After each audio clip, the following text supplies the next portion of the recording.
and I'm saying this with all humility, I cannot order an Inspector General of Police on anything because the Constitution denies me to do so. And I did not order the Inspector General or any police officer to carry out any extrajudicial anywhere. Your Excellency, what I did was to state the law. And as a lawyer, I have studied, read this law, and I understand what the law says. And what I told the police officers is, if you will not find me anywhere where I said somebody should be shot to be killed, you will not find me anywhere where I said that a police officer should take orders from myself. No. I restated the law and reminded them what the law says. And for the benefit of those, Your Excellency, who have been speaking out there, I want to read for them the National Police Service Act, Section 61(2), and Schedule, particularly Schedule 6B1. Your Excellency is very clear on the use of firearm. And I want to read it verbatim. It says, Your Excellency, that firearms may only be used when less extreme means are inadequate and for the following purposes. 1, saving or protecting the life of the officer or other persons. 2, in self-defense or in defense of other persons against the imminent threat of life or serious injury. C, protection of life and property through justifiable use of force. D, preventing a person charged with a felony from escaping lawful custody.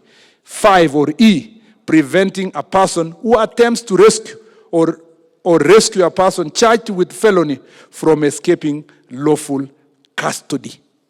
Your Excellency, I'm not the one who wrote the law.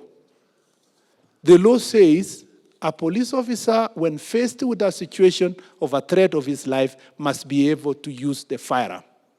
And particularly when sometimes police stations are banned, people think, it is police, forget about it. But when you go, if you go to Kikuyu now, where I went 2 days, we went with the IG and the PS and the team, we found that the entire Kikuyu law courts were banned.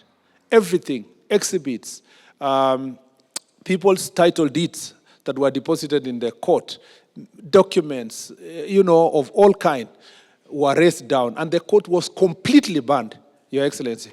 And I don't know what the relationship between the court and the Maandamano.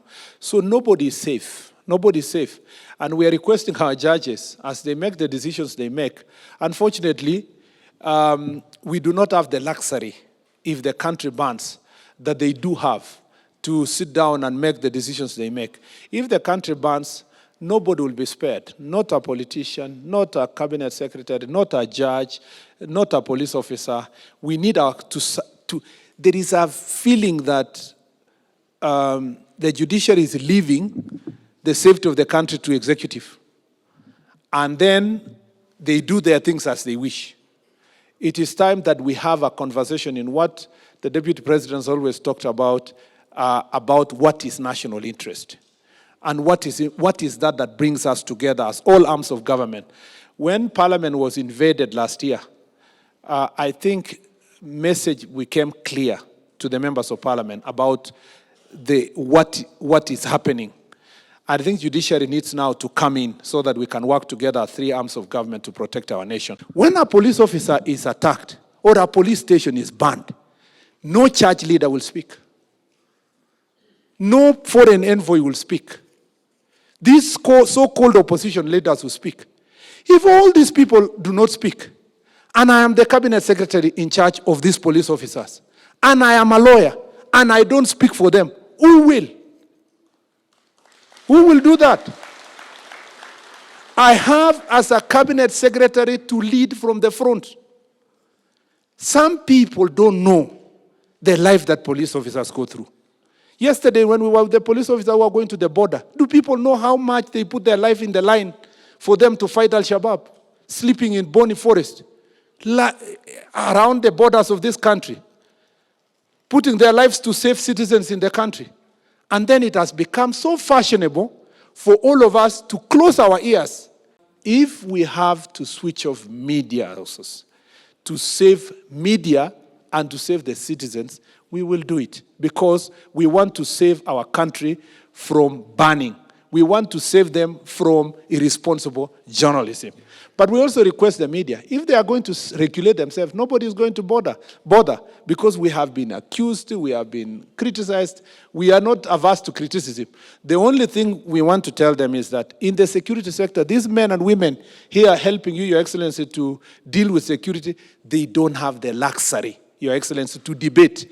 At that moment, critical moment for our country, the first thing they want to see is first that their country becomes safe. Nobody here, including the IG, would like to go into the book of history that the country burned when they were holding office. Not us, not the IG, not everybody here.